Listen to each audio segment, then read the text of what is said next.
Good evening, and welcome to Rock Solid Radio. I'm Linda Hutchinson, the Executive Director of Rock Solid Families. And I'm Merrill Hutchinson, President of Rock Solid Families. And we are excited to have you join us for the next 30 minutes as we talk about relationships. A huge shout out to our sponsors. Thank you to Maxwell Construction, Greendale Cinemas, Mansfield Insurance Agency, and Erie Insurance. We are so thankful for these businesses who have made this show possible. So whether you are listening live or online, Rock Solid Radio, helping to strengthen our community one family at a time on your hometown radio, Eagle Country 99.3. Good evening, Eagle Country. Welcome to Rock Solid Radio. This is Merrill Hutchinson, President of Rock Solid Families. And I am being joined by two beautiful ladies tonight. I'm glad he said two. Yeah, I know. I'd be paying for that one for a long time. So I'm joined here by my wife, Linda, and we have a special guest in the studio tonight to help us out. This is Rhonda Murdoch, and Rhonda is a counselor over at East Central High School.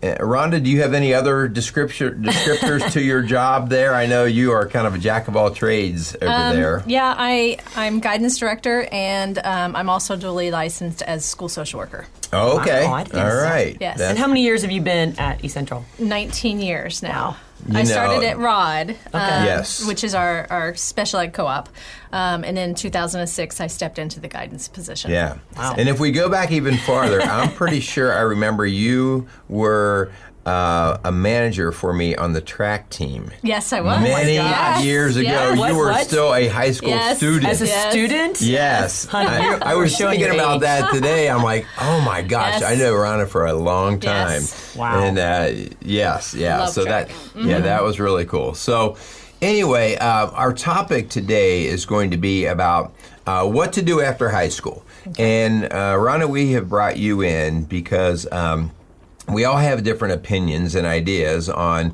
what our kids, our high schoolers, should be doing. And I know you just finished your graduation over at the school, and that's why we couldn't really tap on your door until that was over Yes. and past you. But we're going to talk a little bit about, and hopefully give our listeners and those parents just some things to think about, some direction, and maybe try to knock down some old myths that maybe are not panning out as well for our kids, and just maybe even talk a little bit about the financial challenges that come with after high school decisions. Certainly. And stuff like that. So we're going to get into a lot of those things. And so anyway, before we get started, Sure. we want to thank our sponsors and make a couple of announcements. Yeah, so if you have kids from ages 1 to 21, you need to listen to tonight's show because it's going to be an important one. But before we get rolling, we want to thank our sponsors, Maxwell Construction, Greendale Cinema, Mansfield Insurance Agency, and Erie Insurance. Without them, this show would not be possible. Hun, tell a little bit about your Strong Dads class that's coming up in August. Yeah, so one of the big things that we do here at Rock Solid Families is work not just with marriages and families and parenting and that, but specifically I have a focus on dads. And so we are going to start back up our next session, our next round of classes of Strong Dads on August 10th. And what Strong Dads is an opportunity on a Saturday morning, August 10th at 7:30. That's right, you old farts, get out of bed. Let's Rhonda, you get and I with can it. stay in bed. Yes. The guys You will be up ladies early. can stay in bed. Yeah. But guys, we're calling you to get your butt out of bed. Come in. We do a 45-minute workout in our little gym, and then we do a 45-minute study that is basically a Bible study related to our job and function as a husband and a dad. And I just get the biggest kick out of this class. It's a lot of fun. Guys sweat together. They then really break down and talk about what their challenges are, and we challenge each other. Yep. Part of our job is to, iron sharpens iron, and to hold each other accountable. So anyway, that is coming up August 10th at 7:30, and that'll run for 8 weeks. Yeah. 8 weeks straight on Saturdays. So to reserve your spot, you can either email Merle at Hutch at rocksolidfamilies.org, or you can call him at our office, 812-576-ROCK, 812-576-ROCK. Hun, also, I am so excited, and I cannot wait till this comes out, but you and Kyle have been working on a Strong Dad podcast. Yes. That is going to be releasing when? Beginning of August? The first week of August, we will release our first podcast, and it is also called Strong Dad. It's kind of a theme here if you got it. I'm not sure if you picked up on it, but they have a theme of Strong Dads. And this is a podcast where Kyle Crawford and I join together, and we talk all things dad from a biblical foundation. And so we don't hide that, but we're also very real. And just he's a fireman paramedic. And I come a young dad. He's a young dad, and he tells me that all the time, how old I am and how young he is, and blah, blah, blah. But we have a lot of fun, but we get real.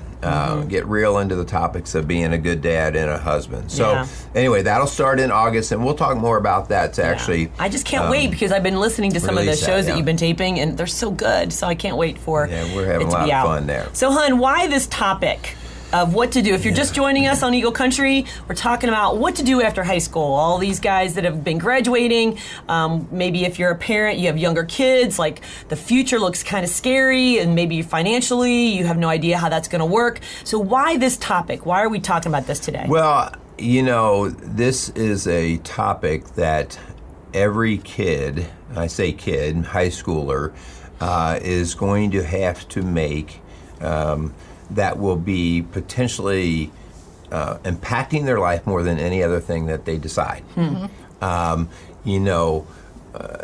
This starts those pathways of life. Now, it doesn't mean we can't alter them down the road or whatever, but I mean, when we make the decision to go to school, not go to school, join military, whatever it is, it starts to set the pathway. And, it's one of those things where when you talk to somebody who's 40 years old and they start to talk about regrets. I wish I would have done when I was, 18. So this is a big topic, but it's also such a big topic to talk about this because it's not quite as simple as it used to be. The cost involved in the decision here, the financial burden of going to college or trade schools or whatever, it's just a big deal. And I, I was no cream puff when it came to going to college. Went to school really for my sake. I came from a blue collar family. We're all kind of mechanics, worked with our hands a lot. But my dad beat in my head all the time, you don't want to do this for a living. And so, but I didn't know really what else to do. So I went to college, but honestly, I floated around for 2 years as a completely undecided major. Back then, I could financially kind of afford that, but that would be disastrous today to go in and be an undecided major at a school that could potentially run $30,000, $40,000, $50,000 a year. And so, it's worked out for me. What's very interesting is that I'm still very mechanical. So it's like, that's kind of what my fabric is. I build stuff and I like doing that stuff. So, and I don't regret my pathway, but it came with lots of bumps and bruises. So anyway, Rhonda, you are here today to really talk to us a little bit about, what do kids face today when they are entering that junior and senior year. If you're just joining us, we have a special guest, Rhonda Murdoch, East Central guidance counselor. I'm going to talk to a little bit about what you've seen. So, Rhonda, what are you currently seeing with our kids as they transition from high school to life after?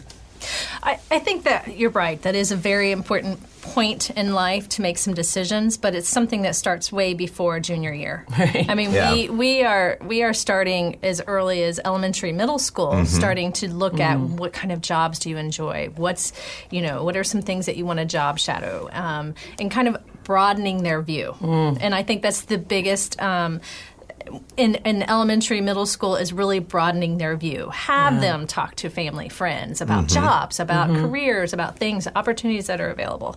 When we get to the high school, again, we're building that transcript. We're really getting those skills in place so that they have a strong foundation, so that whatever they choose to do, that they have those options. But we get a little bit more specific when we start getting into the high school because of opportunities that are available. Yeah. That is so funny that you say that, because we went to a junior high open house for our daughter, and it blew my mind. No, actually, our youngest son, it blew my mind. They're asking them now, like, do you want to do mechanical engineering? Yes. Do you want to do, and I was like, this is a 11-year-old who now is getting the chance to really create a pathway for himself. But also how confusing that is. I mean, you're asking an 11-year-old, do you want to be a mechanical engineer? And you're like, Dad, farming? What is that?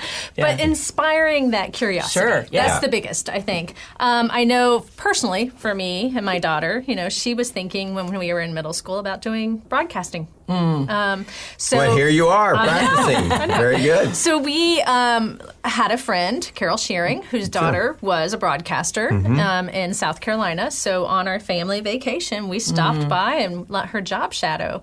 And it was very helpful because she decided she did not want to do it. So that really kind of, checked that off of our to-do list. And then, but that's something we did prior to even going into high school. Wow. Yeah. So I encourage people to look at all your resources and open up that curiosity and explore some things. But when we get to the high school, we have a lot of different options. So college credit, most of our students, because we have dual credits, which are high school and college credits that they can earn at the same time, will actually graduate high school with, if not 1 year or 2 years of college credit under their belt, which gives them that flexibility, if they haven't decided on a major, to still explore when they get to college, or to double major. That is just amazing because, help me out a little bit with the dual credit thing. So if I am taking a dual credit class, I'm getting college credit, right? Am I paying for the college credit? It depends on the agreement between the high school and the college. For example, at East Central High School, we have two people that we have agreements with. The first one is Ivy Tech. Okay. Ivy Tech will offer college credit depending on the training of our high school teachers, whether or not they qualify to issue those. So they have credit. to kind of be certified to get the dual credit. Yes. Okay. So if Ivy Tech class, then that is free for our students. They can earn that college credit for free. But we also have an agreement with Indiana University in our school that offers IU credits. Now, that does cost our students $25 a credit hour.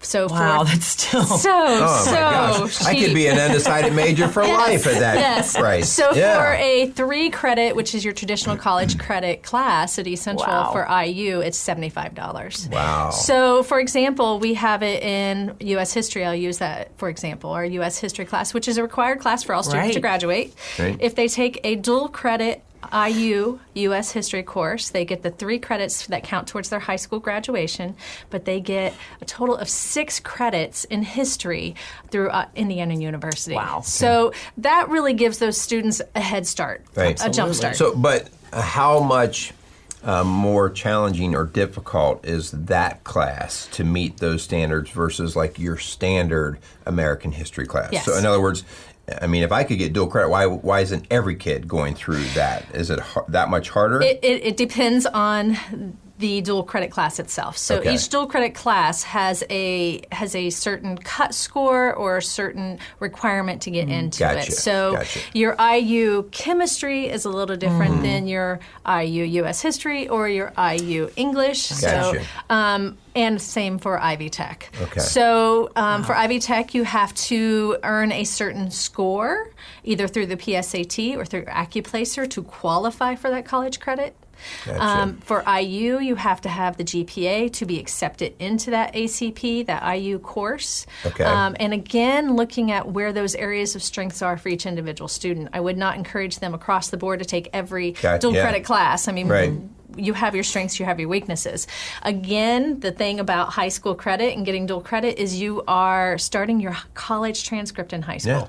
So we want to safeguard that too. Sure. We want to get them as many college credits as we can, but we also want to safeguard that transcript that opens the doors for lots of different things. Yeah, and this is East Central, but a lot of high schools are offering these dual credits and opportunities. I know for Cincinnati kids. State does a lot for the Ohio schools, so we have a lot of options in our own backyard. Yeah, I hear that kids are graduating high school with basically an associate's degree. Yes, absolutely. Many of them. Absolutely. Yeah. Ivy Tech has their STGEC program, which is 30 credits that students can take in bulk with them to the college that they're going. And in the state of Indiana, if you have an STGEC, then that is your core electives that the colleges have to accept in the state of Indiana. What about the kids, Rhonda, who are just not wanting to go to college? Absolutely. So in high schools, and we have our technical programs through our vocational program. I know Ohio and Kentucky have the same. Those are not what they were when we were in high school. Yeah. Those have really changed also. The certifications that are available, those also offer dual credits. So if you're not thinking of a traditional 4-year college, there's still technical schools. And so you can get a large percentage of your credits for technical school in our vocational even like certification program. like welding and things like that. Yes, welding. Wow. We have our cosmetology program that gets you your state license after 2 years, that you're going straight into the job market. But then I would also say that our vocational schools have really, just like colleges, and University of Cincinnati was one of the first ones to start the co-op program. But that has trickled down into the high schools. Our vocational students and our high school students in general, not just vocational, are co-oping. Yes. They I are see going more of that. They're leaving the building through the day at some point and we working. have students co-oping in the hospitals. We have students co-oping in our manufacturing program in Batesville with Hillrom and Woodmiser. And what an experience. Yes, and we have students co-oping in nursing homes after they've received their CNAs. So there's a lot of options. Traditional 4-year school, 2-year school, technical school, military. Military is a great option.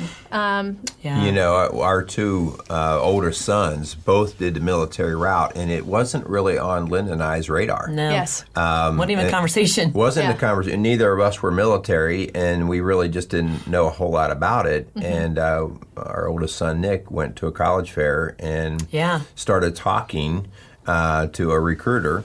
And when he first told me that, I'm like, what are you doing? And so when he started talking, I said, if you're talking that way, you need to really consider one of the academies. Yes. Because he had the grades and everything to do that.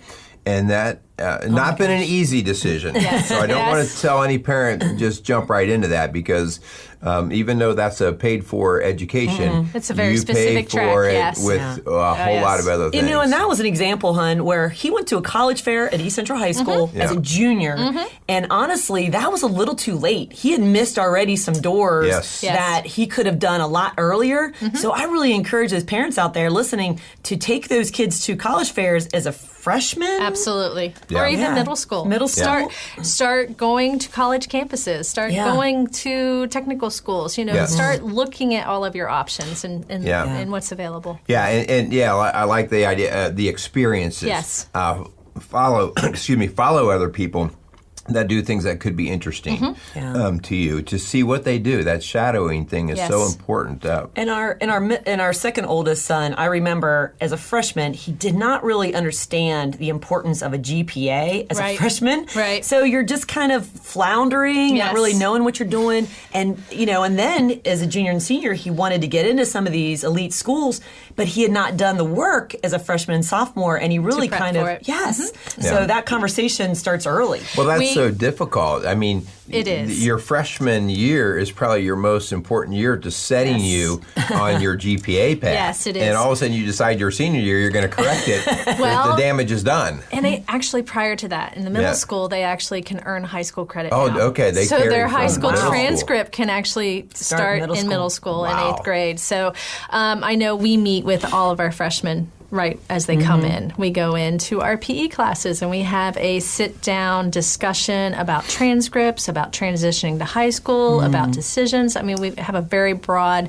conversation with them, but one of them is you're starting a permanent record, and the importance of that, not only for grades and GPA, but attendance. You know, and so, yes, as a teacher, as a counselor, they might go one ear and out the other. But as a parent, those daily conversations are so important of dreaming together. What do you want to do? Where you want to be? And sometimes they don't know. And so maybe to kind of explore options, like you said, visit campuses, you know, shadow careers, just to kind of get an idea. Because if they say they want to be a doctor, but they don't do the work and have the transcripts early on, then they've kind of shut the door on themselves. Right. I think there's value in reality checks. I mean, there is. I mean, we have kids that make these statements, I'm going to be a fighter pilot, or I'm going to be a doctor, and yet you can't even pass general science, you know. And so as a parent, this is not like to blow their dream out of the water. It's to say, okay, wait, you're starting to make big boy decisions. Right. You got to do the work. And so you have to do the work. And so reality checks, and I think this whole idea of just telling your kids, you can do anything, you can do, well, let's base that in a little bit of reality. What are you doing? We have a kid right now, you know, in our home who thinks he can play NFL football. And it's like, you're not on a football team. You're not even playing football. So where's your preparation? So we have to have reality check at home. And again, that's not squashing their dreams. It's trying to direct their path to what they're actually showing you with their Where's skills. their curiosity leading them? Yeah. And I think sometimes reaching out, again, to family and friends and resources around us, because we know our strengths and our options, but you know, there's so much beyond what we know that we want kids to explore and look at. Right. So. What about the financial aspect, Rhonda? I mean, that's always, you know, there's not a whole lot of 529 plans out there that parents have started. They're scared about the future and the reality of cost of college. So can you speak to that?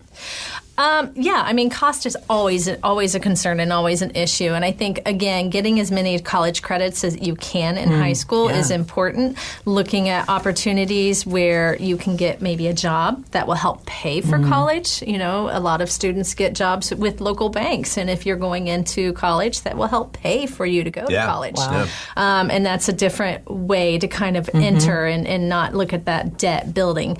And looking at opportunities that are a little closer to home, that might be a cost savings. You know, commuting to college and not living on campus, that can save you up to, you know, $14,000 to $18,000 in room and board. So that's an in-state college versus our second oldest son went to Miami, which is in Ohio, and it's a private school.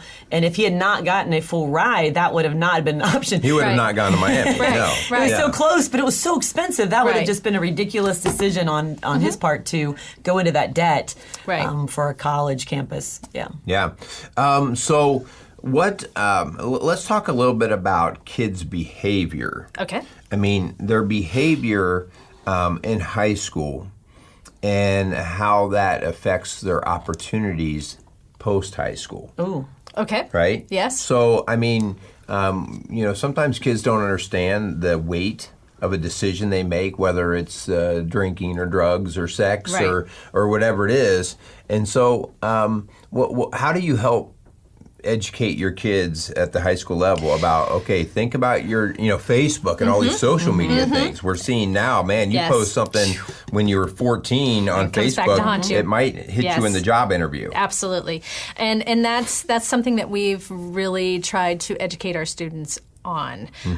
You know, there's the academic side to it, but there's also the social decisions. And social media is very much something that is it's an issue in our society. I know in the All-Star game, there was a pitcher that was pitching on the mound, and his social media tweets from when he was in high school was coming back to haunt him.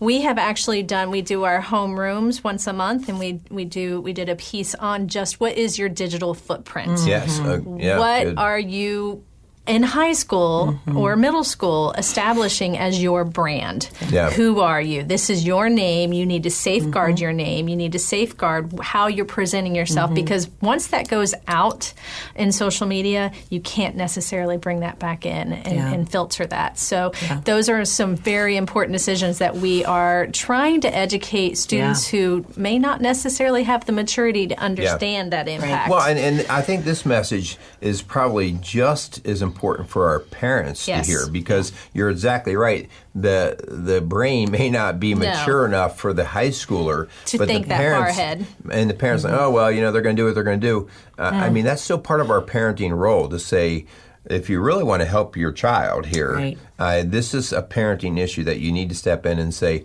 that's inappropriate, or don't do that, or get off of that. I had a classmate, and this is 30-something years ago. I had a classmate whose brother wanted to go to med school. Yes. And as an 18-year-old senior high school, he got caught with pot in his car. And because he was an adult, it went on his record. And when he went to apply, he was denied. And it was a very rare thing for him. That wasn't his DNA, but it affected the rest of his life. Mistake, Yeah, and it's so sad. Well, and you don't know what opportunities are going to come your way. So I know I've had some students who have applied for scholarships or for honors programs, but particular for scholarships. There was a young man who had applied, and he was in a club sport, and several of his other friends were also going for scholarships, and he got it. He got the scholarship, but some of his friends did not, and it was because of the social media. Because recruiters definitely will look at your social media, bringing you into their college under a scholarship. What is your brand? How are you presenting? Yeah, they don't need to carry a black eye. No. And the school doesn't need that. So that is something you need to be very conscious of. And I think, we teach our kids, Google your name. Look yourself up. Look what comes up. And safeguard that. Right. And also building the resume on the positive end. I remember our two oldest, they wanted to go to a service academy, and so that meant building a resume of community service, work experience. If you want to go into the hospitals as a career, then to volunteer or to to get in a job in an entry level to show that this is an interest to you and you're willing to do the work now. Well, hey, time flies when you're having fun, doesn't it? So here we are. We need to start to kind of bring this down to a close. But I do have just a couple things we want to try to leave our listeners with. What are some resources that you could maybe mention for our parents and our students that would help them in this decision-making process? Like, what are some things that we want to get parents to be starting to look at, to do, like college fairs? What are some things that you want to make sure we highlight so that these people are educated? Again, it's very individualized, so knowing your son or daughter, knowing what their interests are, looking at opportunities. There's interest inventories that you can do that we actually have in our curriculum that our students do. Cooter is one of those. But are there any online that they can just go to at home? Absolutely. Each state has a lot of resources for parents. In Indiana, it's Learn More Indiana. Learn More Indiana. Yes, okay. And Ohio and Kentucky have very similar, but where parents can go and students can go to kind of do some interest inventories, career exploration, things like that. But again, the key too, and I know, is doing that job shadowing, having that conversation with people that you are interested in doing, and what does that job really look like? Looking at opportunities. Go to your 2-year schools. Go to your technical schools. Go look at what opportunities are available in your high school.